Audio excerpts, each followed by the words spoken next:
사무엘하 23장 13절부터 17절을 또박또박 같이 합독을 하시겠습니다. 시작. 또 30두목 중 세 사람이 곡식 뺄 때에 아둘람 굴에 이르러 다윗에게 나아갔는데 때 블레셋 사람의 떼가 르바임 골짜기에 진쳤더라. 그때 다윗은 산성에 있고 블레셋 사람의 영체는 베들레헴에 있는지라. 다윗이 사모하여 가로되 베들레헴 성문 곁 우물물을 누가 나로 마시게 할꼬 하매 세 용사가 블레셋 사람의 군대를 충돌하고 지나가서 베들레헴 성문 곁 우물물을 길어 가지고 다윗에게로 왔으니 다윗이 마시기를 기뻐 아니하고 그 물을 여호와께 부어드리며 가로되 여호와여, 내가 결단코 이런 일을 하지 아니하리이다. 이는 생명을 돌아보지 아니하고 갔던 사람들의 피니이다 하고 마시기를 즐겨 아니하니라. 세 용사가 이런 일을 행하였더라. 아멘. 오늘 함께 나눌 이 사무엘하 말씀의 제목은 우물물이 아니라 핏물이니이다. 우물물이 아니라 핏물이니이다. 특별히 17절에 나오는 표현대로 이는 생명을 돌아보지 아니하고 갔던 사람들의 피니이다. 이 말씀을 우리 심령에 꼭 좀 같이 담고, 심지어 이 구절은 좀 우리가 암송을 해서 결정적인 순간마다 우리 심령에서 불쑥불쑥 튀어나오도록 그렇게 했으면 좋겠습니다. 이 얘기는 비교적 널리 알려져 있는 이야기입니다. 사울왕이 다윗을 핍박해서 다윗이 목숨을 보존하려고 막 야반 도주하고 막 도망가다가 아둘람 굴이라는 곳에 머물게 됐습니다. 그러자 이 사무엘상 22장에 보면 그 아둘람 굴에 다윗이 피신해 있다는 얘기를 듣고 온갖 억울한 자, 원통한 자, 애통한 자, 정말 세상의 폭력과 또 권력의 억압과 사는 것에 힘들어서 고통스러운 어떤 자들이 그래도 자기 집이 있고 환경이 있던 도성이나 주변을 떠나서 그 어렵고 척박한 아둘람 굴로 피신해 모였다는 것입니다. 이유는 단 하나입니다. 거기 자기들을 지켜주고 자기들을 끝까지 책임져주고 자기들과 함께 눈물을 나눠줄 다윗이 있다는 그 소식 하나 듣고는 모든 억울하고 원통하고 고통스럽고 삶이 힘들어서 죽음밖에는 기다리지 않았다고 생각했던 사람들이 아둘람 굴에 모였던 것이죠. 그런데 그때 베들레헴 일대에는 블레셋 군대가 포위하고 차지하고 점령하고 있었어요. 그걸 보고 다윗이 어느 날 자기도 모르게 툭 이런 얘기를 하게 됩니다. 아, 내 고향 베들레헴 거기 우물물이 끝내주는데 그거 한번 오래간만에 벌컥벌컥 들이키면 원이 없겠다. 아, 참 그 시원하겠는데 그냥 지나가는 말로 한마디 툭 던졌습니다.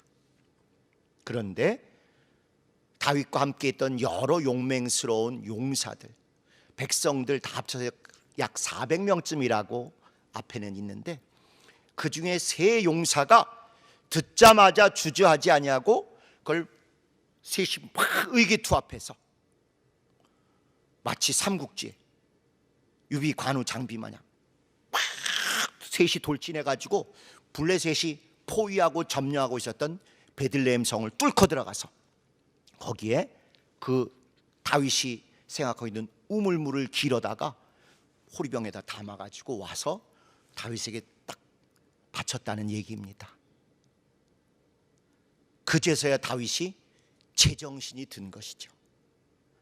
나도 모르게 그냥 지금 때가 어느 때고 이 아둘람 굴에 얼마나 애통하고 어려운 사람들이 지금 자기 하나 바라보고 자기는 절대로 다른 권력자들처럼 폭력을 행하거나 사치향락에 빠지거나 권력을 행사하거나 갑질하지 아니하고 그들을 보호하고 애통하며 함께 갈 사람이라고 믿어주고 있는데 자기도 모르게 그냥 귀신 든 것 마냥 툭, 그 베들레헴 우물물 한 번 좀 시원하게 마셨으면 좋겠다, 이 얘기하는 바람에 내 가장 소중한 장군 셋이 목숨을 걸고 갔다 왔다. 이건 우물물이 아니라 저들이 피를 치르고 피를 흘리고 목숨을 내놓고 그래서 떠온 저들의 핀이다. 내가 절대로 이건 마실 수 없다 하고 하나님께 부어드렸습니다.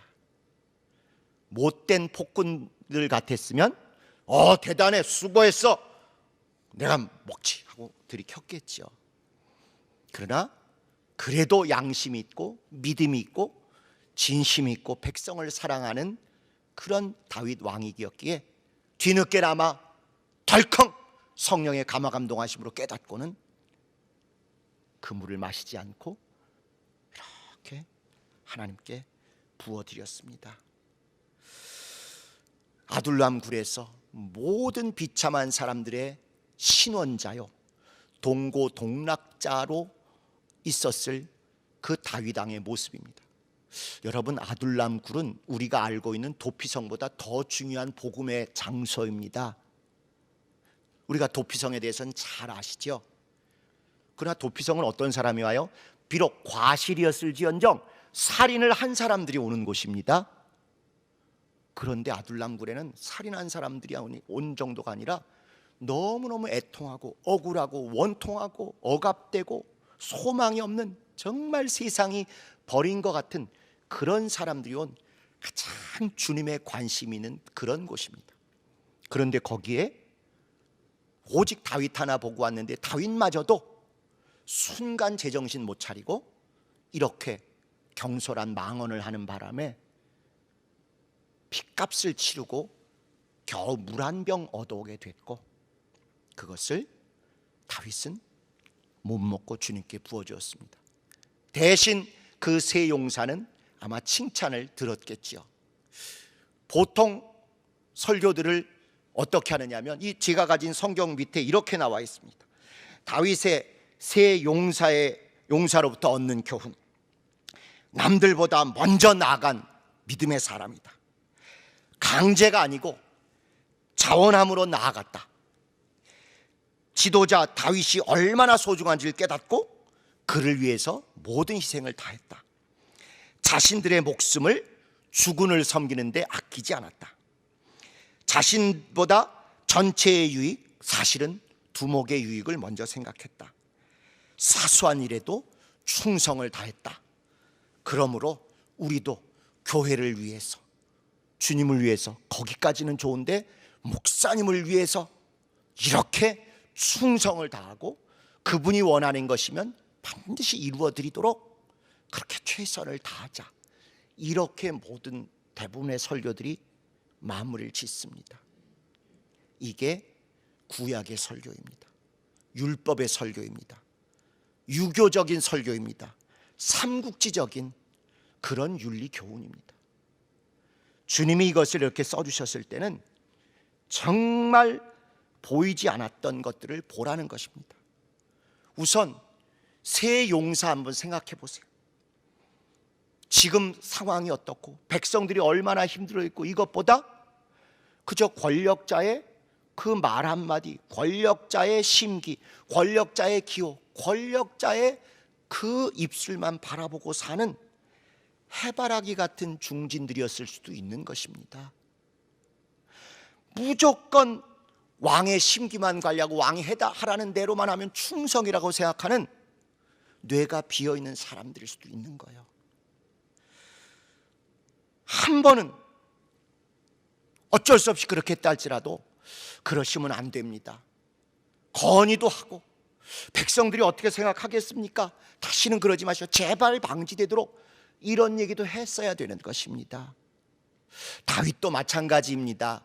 확실히 그래도 다른 왕들보다는 진심에서나 신앙에서나 훌륭한 사람이어서 먹진 않았죠. 그러나 분명히 경솔한 리더였습니다.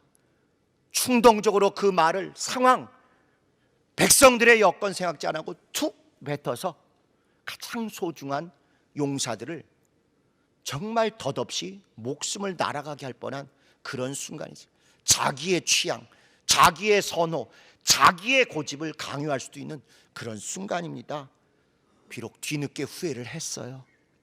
그리고 먹지 않고 주님께 부어드렸습니다. 그렇지만 거기서만 머무는 것은 신약의 복음이 아닙니다. 분명히 주님이 우리에게 가르쳐주신 복음은 회개하고 주님과만 해결해서 되는 게 아니라 반드시 잘못을 한 사람에게도 직접 찾아가서 이야기하고 고백하고 용서를 구하고 받으라는 것입니다. 난 회개했으니까 됐어, 주님이 다 용서하셨어, 난 괜찮아, 이러고 갈 일이 아니라는 것이죠. 주님께도 당연히 회개하지만 오히려 마태복음에는 더 먼저 예배 들어가기 전에 예물을 길에다 차라리 놓고라도 먼저 잘못한 사람에게 가서 용서를 구하고 용서를 받고 그 다음에 예배 드리러 가라, 이런 정도로 하셨습니다. 땅에서 먼저 네가 용서하고 풀어야 하늘에서도 풀린다, 이렇게 말씀한 것입니다. 다윗이 단순히 자기 체면만 생각할 것이 아니라 정말 그 세 용사들에게 미안했다, 내가 경솔했다, 백성들 앞에도 여러분의 애환과 여러분의 처절한 고통이 있음에도 불구하고 나도 순간 착각해서 순간 제가 귀신 들어서 이런 몹쓸 짓을 했습니다, 다시는 이러지 않겠습니다, 죄송합니다, 이렇게 진심을 다하여 회개하고 용서를 구했어야죠. 그리고 하나님께도 그랬어야 온전한 신약적인 그런 모습으로 완성이 되는 것입니다. 또 이 네 사람만 여기 있습니까? 정말 주께서 우리에게 보이기를 원하는, 우리가 보아야 된다고 생각하는 다른 무리들이 더 있습니다. 그 세 용사 말고 다른 군사들, 다른 용사들은 또 얼마나 입장이 곤란했겠어요. 대다수 달려나가지 않은 다른 용사들은 얼핏 보면 과거의 구약적인 설교라면 믿음이 없고 용기가 없고 충성심이 부족하고 다윗 왕을 사랑하는 게 부족하고 목사의 말을 덜 듣고 이런 식으로 매도하기 마련입니다. 그러나 그들은 정말 아니 이건 아니지 않는가? 왜 저러실까? 이게 정말 잘하는 걸까? 정말 백성을 보며 상황을 보며 왕의 취향이 중요한 게 아니라 지금 우리 모두가 함께 어떻게 주님 뜻대로 사는 경건한 신앙의 무리인가를 건의하고 더 조심하고 대화했어야 될 것입니다. 아마 그런 대화가 수런수런 있었겠죠. 또 일반 백성들, 아둘람 굴에 다윗 하나 바라보고 모였던 일반 백성들의 입장을 한번 생각해 보세요. 갑자기 후두두두두 말이 달려나가고 막 군사들이 움직이고 그중에 세 용사가 달려나갑니다. 그걸 딱 듣는 순간 와, 뭔가 하나님의 큰 역사가 있는가 보다. 아, 전쟁과 작전의 최고인 우리 다윗 왕이 기똥찬 작전을 펴시는가 보다. 막 이렇게 기대를 하고 막 설레며 얼마나 합심기도 하고 기다렸겠어요. 그런데 나중에 듣고 보니까 뭐예요? 물 한 병 달랑 갖고 왔다잖아요. 그게 뭐 특별한 물인가 했더니 어떻게 하니까 하나님 제단에 부어드리고 끝났다는 거예요. 주하고 합심기도 하고 주하고 막 설레면서 그렇게 기다렸는데 물 한 병 갖고 왔고 그걸 그냥 부어주고 먹지도 않았다니 얼마나 황당하고 얼마나 허망했겠습니까? 그런 말하지 않는 다수의 백성들이 있었음을 다윗도 용사들도 심지어 이 성경을 읽는 우리들도 주목하지 않고 지나가면 주님이 원하시는 바대로 읽었다고 하기 어렵습니다. 또 포위되고 점령당해 있는 베들레헴의 그 다윗의 백성들은 또 어땠겠습니까? 어느 언젠가 우리 근처에 다윗 왕이 왔다는데 어느 순간 우리를 구원해 줄 것이다. 항상 희망의 끈을 놓지 않고 그걸 기다렸어요.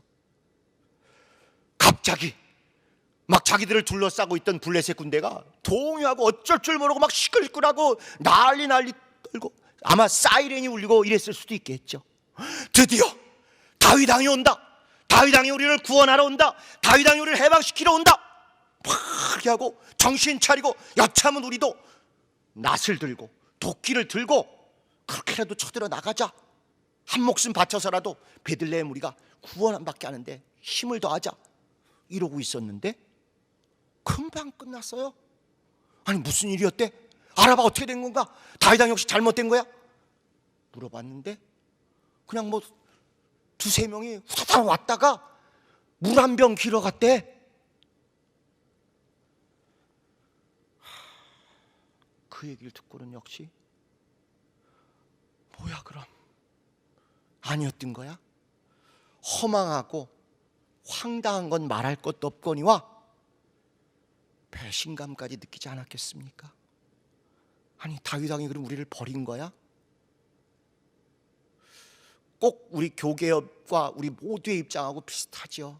정말 교계협에서 열심히 또 진짜 힘을 다하여 일해주는 것에 온 교인들이 희망을 갖고 기도하고 노력하고 신뢰하고 이러는데 생각한 대로 안 되고 또 실수나 잘못한 것들이 일어날 때 애정도 있지만 황당하기도 하고 허망하기도 하고 심지어 때로는 인간적인 분노나 배신감도 있을 수 있지요. 우리에겐 그런 것이 보여야 그게 신약교회, 그게 주님의 몸된 교회가 온전히 이루어졌다고 확신할 수 있습니다. 또 그런 백성들만 있습니까? 여기 블레셋 사람도 있지 않습니까? 항상 두려워하던 그 용맹의 상징 다윗이 있어서 비록 자기들이 절대 다수고 점령하고는 있지만 언제든지 긴장의 끈을 놓지 않고 있었는데 깜짝 놀랄 만한 습격이 있어가지고 막 허둥지둥 어떻게 막아야 돼 어떻게 돼 경황 없이 못 막았죠. 결국 셋이 쳐들어오는데도. 그런데 뜻밖에도 셋이 그냥 달랑 왔다가 싸우지도 않고 그냥 가는 거 보고 얼마나 안도했겠어요. 적군이. 걔네들 와서 무언 짓 하고 갔어? 폭탄 심어놓고 갔어? 우리 왕 죽이고 간 거야? 아니야. 영문은 모르겠지만 우물에서 물 한 병 길어 가던데. 그 다음에 그 실체를 알고 얼마나 희희낙낙하고 심지어 얼마나 조롱을 했겠습니까? 베들레헴에 있는 그 억압받는 다윗의 백성들에게, 이스라엘 백성들에게, 야 니네 왕 기대하지 마. 구하러 안 와. 봤잖아. 기껏 와서 물 한 병 가져가는 수준밖에 안 돼. 두고 이렇게 조롱하고 정말 모든 사람의 사계를 다 떨어뜨리는 이런 일들이 벌어진 것입니다. 주님은 우리에게 단순히 다윗은 믿음이 좋고 성품이 착해서 비록 처음에 잘못해가지고 물 한 잔 먹고 싶다고 해서 물을 가져오긴 했지만 나중에 회개하고 그것은 자기 용사들의 핏값으로 온 그런 피지 우물물이 아니라는 걸 뒤늦게 깨닫고 자기 마시지 않고 주님께 드렸다. 이렇게 주님께 드려야 된다. 반은 맞지만 더 중요한 반은 틀립니다. 새 용사는 주저하지 아니하고 왕의 명령이라면 목사님의 명령이라면 물불 안 가리고 막 가서 하고 희생을 두려워하지 않고 누구보다 열심히 오직 두목을 위해서 오직 왕을 위해서 오직 자기 주군을 위해서 이렇게 목숨 다하고 충성하고 자발적으로 움직인 사람이다. 우리 모두 이렇게 하자. 거기만 보고 끝나는 사람들은 율법의 사람, 유교의 사람, 삼국지의 사람에 머물고 마는 것입니다. 신약교회는 그렇지 않습니다. 구약 아니라 신약이어야 합니다. 율법 아니라 복음이어야 합니다. 무슨 물이나 집단이나 사이비가 아니라 예수님의 몸된 교회여야 합니다. 삼국지가 아니라 성경이어야 합니다. 성경. 정말 이렇게 가장 어려운 때에 왕 중심으로 두목 중심으로 교주 바라기 거기만 바라보고 권력 중심으로 보는 거 교회 아닙니다. 왕 중심이 아니라 백성 중심으로 두목 중심이 아니라 회중 중심으로, 교주 바라기가 아니라 진정으로 성도 바라기, 성도들의 애환을 먼저 보고, 성도들의 입에서 무슨 말이 나오고, 성도들이 뭘 목말라하고 뭘 배고파하며 뭘 애통해하는지 이걸 보는 것입니다. 권력 중심으로 모든 게 이루어지는 것이 아니라 약자 중심으로 모든 것들이 이루어지는 것입니다. 권력자에게 좋은 것 갖다 바치기가 아니라 약자들에게 작은 것이라도 나누어 주기, 그것으로 이루어지는 것이, 그게 신약교회고, 그게 복음이고, 그게 성경이고, 그게 우리가 꿈꾸는 예수만이 주인 되시고 모든 성도들이 가족과 같이 하나 된 그런 참된 신약교회입니다. 과거에 감독이라는 사람이 원하는 생수 하나 구하기 위해서 교역자들이 헌신 예배하는 지역 예배당의 가장 중요한 일꾼들이 그 생수 구하러 다녔다는 얘기를 뒤늦게 듣고, 참 어쩌면 이런 것까지 성경에 못 쓸 것까지 우리 교회에서 발생했을까, 그런 것까지 시켰을까, 정말 분노가 치민 적이 있었습니다. 두목이, 두령이 뭐 좋아하고 뭐 원하고 뭐 특별히 선호한다는 그거 하나에 목을 매는 것이 아니라, 정말 성도들이 뭘 원하고, 성도들이 지금 뭐가 결핍되어 있고 뭐가 힘든지를 알고, 그걸 채우려고 모든 사람이 눈에 불을 켜고 주저하지 않고 움직이는 것, 그것이 신약교회입니다.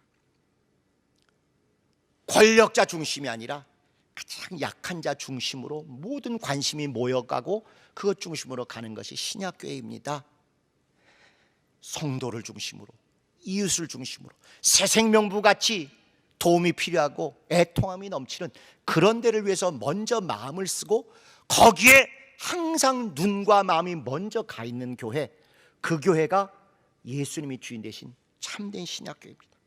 가장 어려운 이 아둘람굴에 있을 때, 가장 애통하고 원통하고 핍박받고 처절한 삶을 간 사람이 모여있는 가장 어려운 이 아둘람굴 때, 제왕 중심으로 갈 것이냐, 백성 중심으로 갈 것이냐. 우리 같으면 그래도 안정감 있는 신길 본당 중심으로 모든 생각이 고정될 것이냐, 아니면 지혜배당, 저 지방에 있는 사람들, 그런 사람들에게까지 똑같이 마음을 쓰고 애통해하며 거기에 부족한 것이 무엇인가를 고민하는 그런 것으로 갈 것이냐가 드러나야죠. 가장 어려운 있던 코로나 재앙 이때에 교회 건물 중심, 또는 혹여라도 목회자 중심, 이런 것이 아니라 진정으로 성도 가정, 성도 가족들, 이런 것 중심이 되어야 합니다. 특별히 헌금 줄어들 것에 대한 생각이 먼저 든다면 우리 누구라도 정말 주님께 회개하고, 성도들이 정말 가게에 손님이 한 분도 없을 텐데 버텨내실 수 있을까? 직장에서 감원할 때 혹여라도 우리 집사님이 그 불이익을 당하지는 않을까? 일용직으로 일하시는 우리 집사님이 지금 며칠째 일이 없대는데 어떻게 지내실까?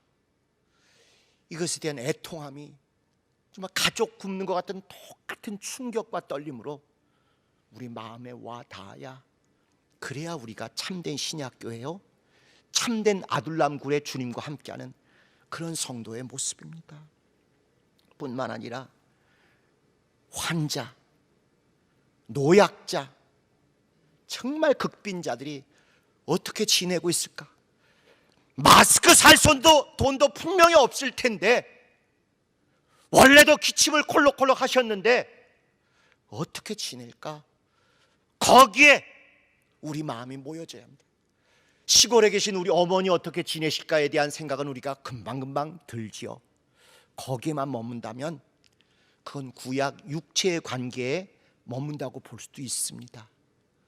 그러나 한 구역, 한 목장, 또 한 교회에 있었던 그 노인 집사님, 진짜 마스크 있으실까? 기침, 폐렴 악화되시지 않았을까? 여전히 라면으로 때우실까? 그 생각이 우리에게, 피 한 방울 안 섞인 그분에게도 그런 마음이 느껴질 때 정말 우리가 예수의 사람임을 주님도 인정하고 우리 스스로도 확인할 수 있는 것이죠. 뿐만 아니라 오랫동안 만나지 못했던 그분들이 느낄 외로움, 고독함, 두려움, 막 절박함, 어찌할 수 없는 그 마음이 어떨지를 그래도 보호받고 안락함이 있는 분들, 우리들이 먼저 헤아리고 느껴지고 전화로, 문자로, 그리고 신방으로 반드시 이 기간에 있어야 될 것입니다.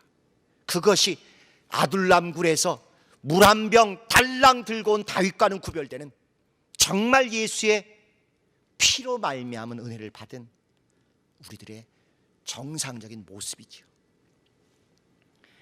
헌금 얘기 나왔으니 헌금 얘기 한 번 더 하겠습니다. 진짜 지금 여력이 전혀 없이 어렵고 가난하신 분들은 당분간 헌금하지 마세요. 진짜입니다. 헌금하시면 안 됩니다. 헌금하지 마시고 정말 그 몇 푼 안 되는 돈이라도 여러분의 생활비로 쓰세요. 여러분의 생존을 위해서 정말 몸 상하지 않게 당분간 주일헌금 하지 마시고 그 돈으로 건강을 꼭 챙기셔야 합니다.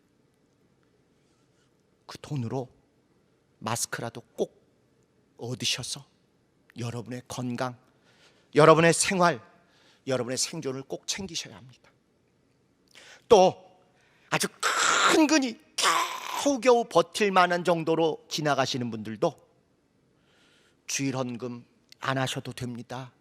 오히려 여러분 주변 사람에게 그 돈으로 마스크를 사서 직접 예수의 사랑과 예수의 생명을 전하는 데 써주세요. 끼니 맨날 컵라면으로 때우는지 아니면 제대로 먹는지를 좀 성도건 성도 아닌 이웃이건 보셔서 그 끼니를 여러분이 돈으로 도와주든 함께 좀 같이 한 끼라도 끌고 나가서 같이 식사해 주세요. 마스크를 우리 젊은 사람들, 저처럼 30대 이런 사람들은 굳이 그렇게 안 사도 되니까 괜찮으신 분들은 자기 날짜 약국 안 가셔도 됩니다. 더 어렵고 힘들고 절실한 사람들이 먼저 사서 낄 수 있도록 하고 우리는 여러 날 좀 쓰고 이렇게 해서라도 신유를 인정하고 주의 생명을 누구보다 잘 아는 우리들이 그래도 반걸이라도 더 뒤에 서서 양보하고 섬기고 생명의 일을 하는 일을 우리 주변 사람에게 보여줘야 되지 않겠습니까? 진짜 근근히 버티시는 분들 헌금 안 하셔도 되니까 직접 여러분이 그 돈을 가지고 이웃에게 마스크도 사주시고 식사도 좀 사주시고 진짜 봉투에 넣어서 예수님이 함께 하시니까 힘내서 해서라도 주님의 사랑을 직접 전하는 사도의 역할을 직접 해주시기를 바랍니다. 그런가 하면 그래도 월급이라든가 이렇게 고정돼 있어서 특별히 크게 어렵지 않은 분들에게는 이런 부탁을 드리고 싶습니다. 지금 지역 예배당을 위해서 저희가 새롭게 내려보내야 될 물질들이 필요합니다. 그래도 고정되어 있어 크게 위축되지 않는 분들은 조금 힘을 더하셔서 특별히 이번 기간에 헌금을 좀 해주셨으면 좋겠습니다. 우리에게도 대구 예배당이 있습니다. 대구 예배당 성도 가족 중에 확진자도 계십니다. 거의 생계나 활동이 어려워서 전혀 아무 일도 할 수 없는 성도분들이 계십니다. 대구 예배당을 비롯해서 어려움을 겪고 있는 예배당에 그 물질들을 정말 주저하지 않냐고 내려보내고자 합니다. 월급이라든가 고정적이고 안정된 면이 있어서 그래도 큰 어려움을 안 겪으시는 분들은 이번에 좀 가장 어려울 때, 주님이 주목하시는 때 조금 더 힘을 내서 보내주셔서 우리가 대구 예배당을 위한 지역 예배당에 담대히, 그리고 여러분의 사랑을 직접 내려보낼 수 있게 이렇게 좀 도와주시기를 바랍니다. 몇 달 전부터 비개혁 측의 부도 직전이라 지역 예배당에 전기료, 연료비를 못 내려다 보내고 있습니다. 관리권, 대리권, 감독권 이런 거 알량하게 자랑하느라고 고집 부리면서 휘어잡고 있느라고 돈은 없으면서 못 내려보내고 있어요. 그래서 우리 교계업에서 지역 예배당마다 그들의 운영비나 연료비, 전기료 이런 것들을 내려보내고 있습니다. 그래도 크게 타격을 입지 않으신 분들께서 이번 기회에 좀 힘을 다해서 물질을 보내주시면 그 지역 예배당이 절대 외롭지 않게, 절대 고통스럽지 않게 거기에 최우선적으로 우리가 지원할 수 있도록 그렇게 하고자 합니다. 네 번째는 그럼에도 불구하고 어쨌건 여유가 좀 되시고 이렇게 한 달 정도, 두 달 정도는 버텨낼 수 있는 힘이 있고 또 축적된 것이 있으신 분들은 제가 염치불구하고 간곡히 부탁드리는 것은 법률 후원금으로 좀 보내주시기 바랍니다. 올 상반기 안에 여러분의 예배, 특별히 지예배당의 예배를 비롯한 모든 환경에서 우리가 완전히 평안과 자유를 얻는 일에 최선을, 총력을 다하기 위해서 지난 연말부터 많은 것들을 준비해서 고발들을 하고 있습니다. 지금도 준비된 게 서너 건이 더 있는데 법률 비용이 너무 늘어날 것 같아서 또 여러분의 상황이 어려워지는 것을 알기에 하지 못하고 있습니다. 겨우 김대리에 대한 두 번째 것을 지난주 월요일에 또 고발을 했습니다.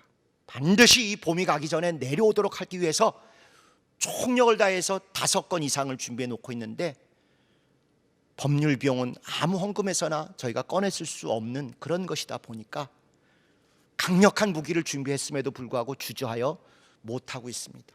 그래서 다른 교인들은 크게 부담 갖지 마시되 그래도 충분히 능력이 되시고 힘이 되시는 분들은 마지막 힘을 다한다는 그런 마음으로 법률 후원금으로 한번 큰 목돈을 좀 보내주시기를 정말 염치불구하고 간곡히 부탁을 드립니다. 거듭 말씀드리지만 이 뒤가 핵심이 아니라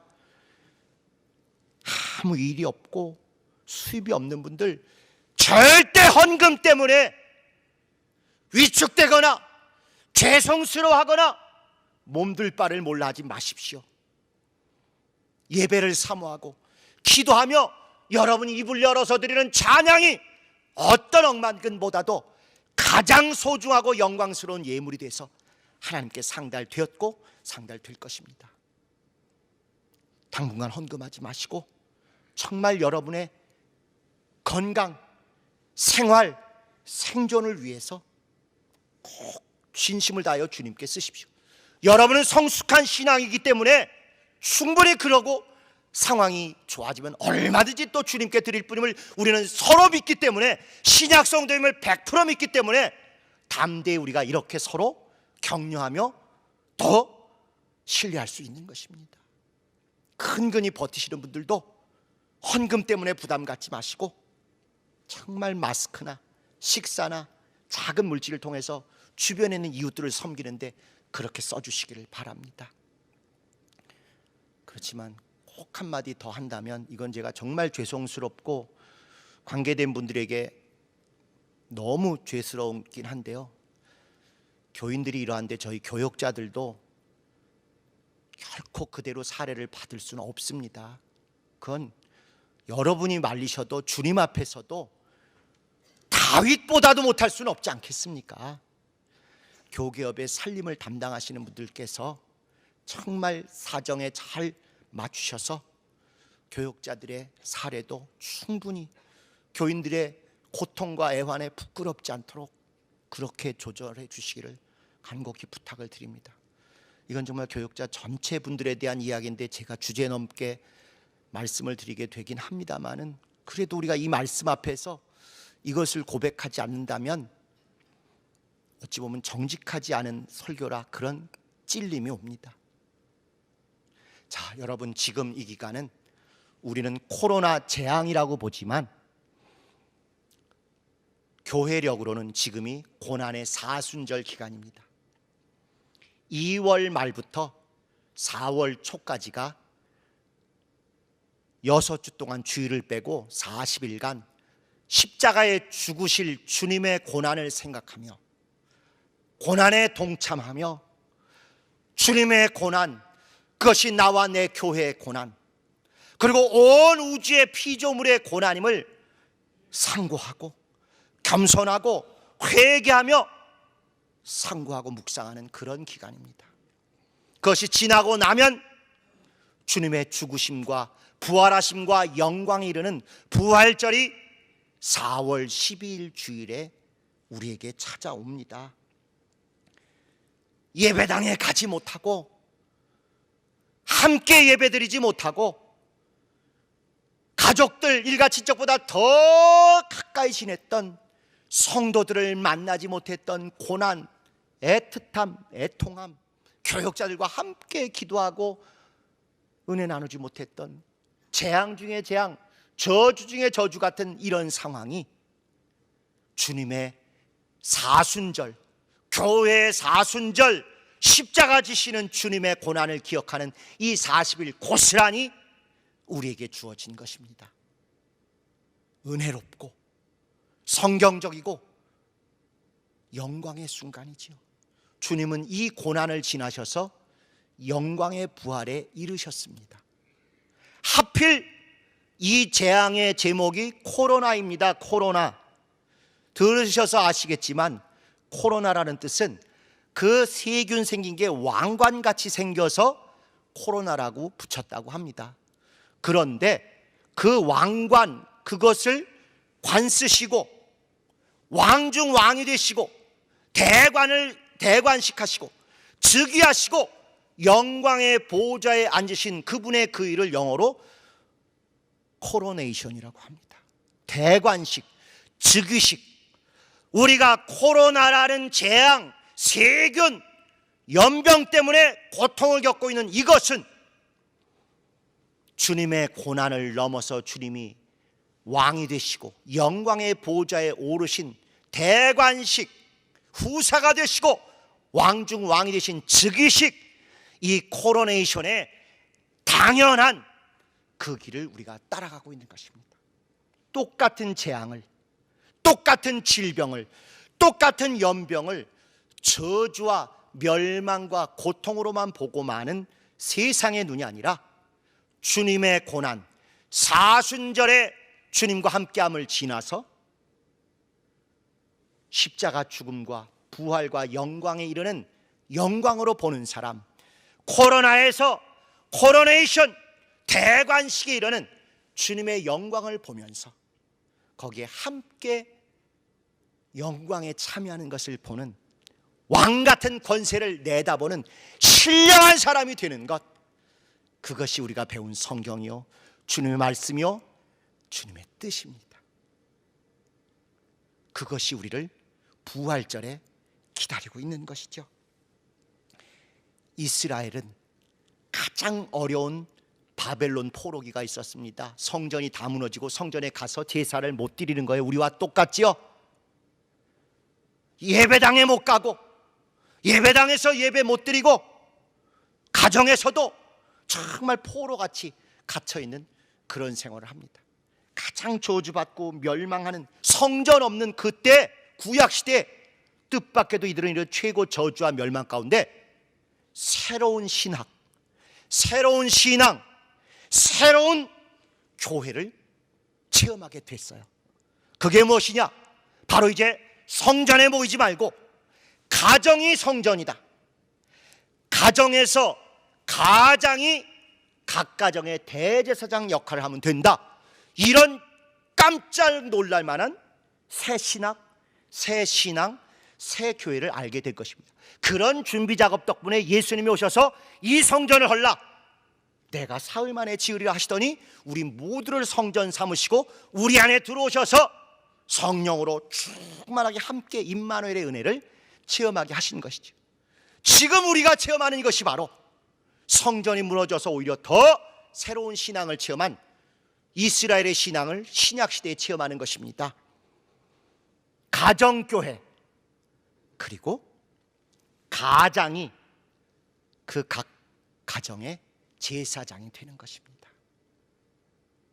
진짜 목사에게 이끌려서, 전도사에게 이끌려서 무슨 직분이기 때문에 하는 게 아니라 모든 성도들이 똑같이 제사장, 왕 같은 제사장 직분임을 가장 확실하게 체험할 수 있는 기간이 바로 이때입니다.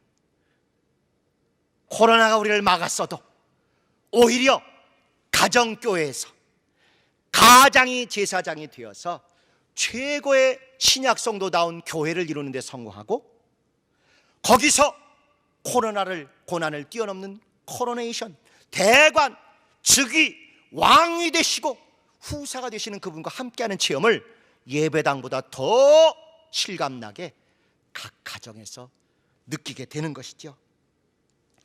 우리는 이제 초기교회 개혁을 완성하는 과정에 들어갑니다. 물론 출애굽이라는 의미의 완성이죠.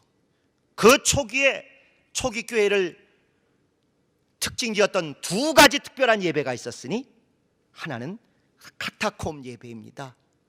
핍박을 피해서 빛이 없는 곳에서 무덤 속에서 드렸던 그 예배를 우리 모두가 다 함께 신길 본당에서 드린 것을 생생히 기억합니다.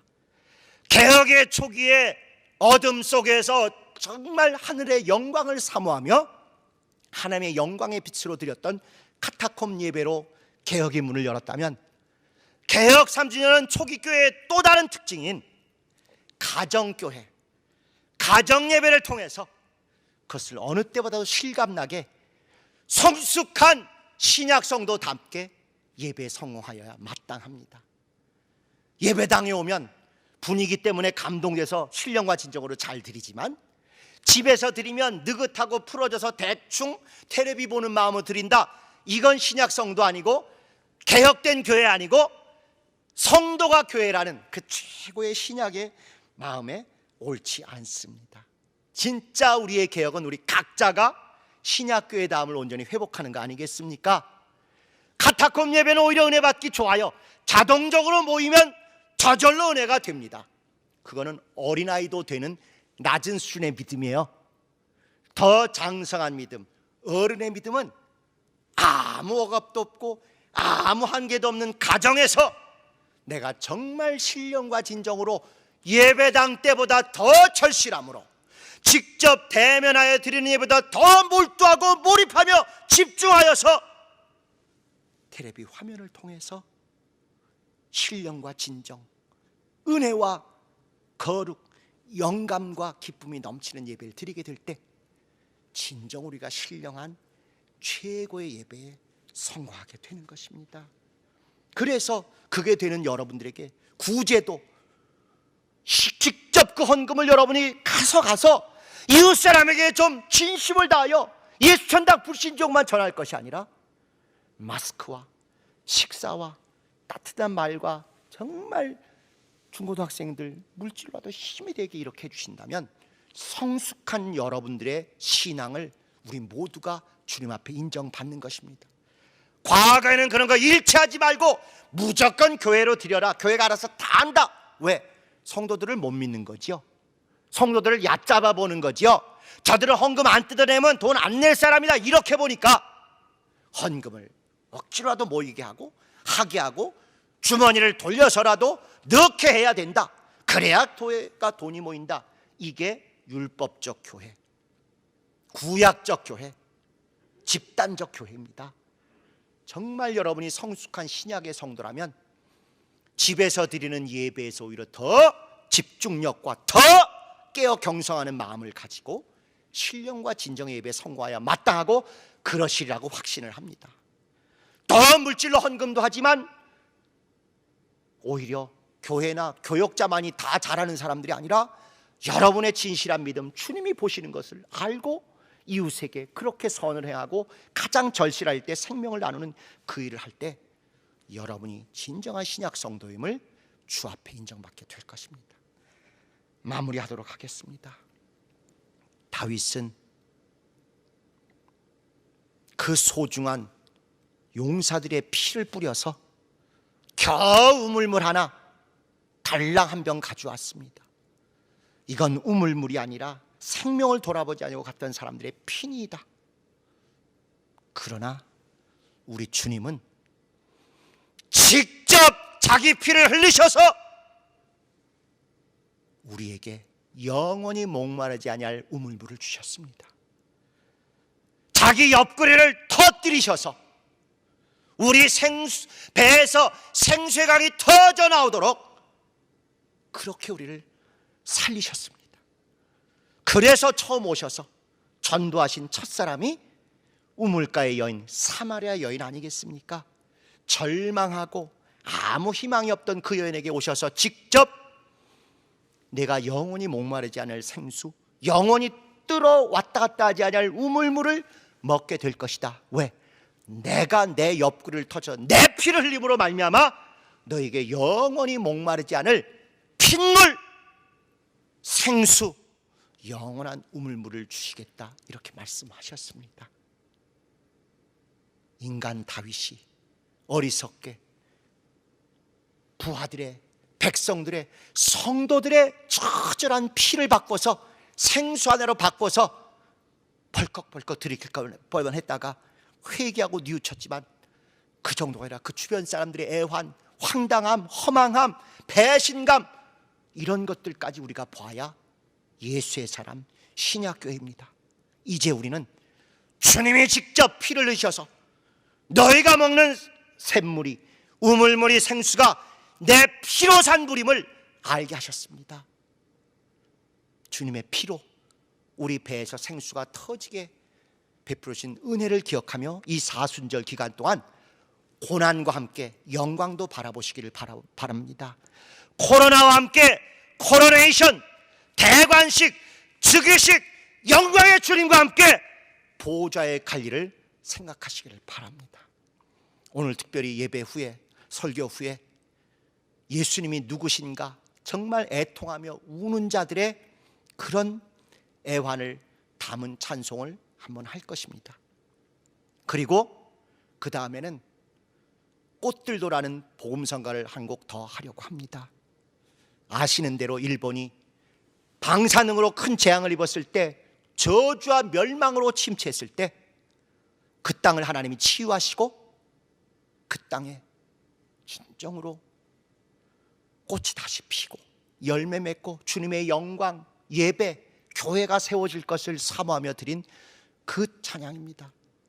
우리도 그렇게 이 코로나가 넘어간 후에 고난을 이기고 더 처절하게 주님의 사랑, 주님의 핏값으로 하신 생수의 말씀, 생수의 은혜를 가지고 나아가서 그들과 은혜를 나눴던 이후에 교회가 더 부활하고 더 건강하고 더 충만하게 영광에 이르게 될 것입니다.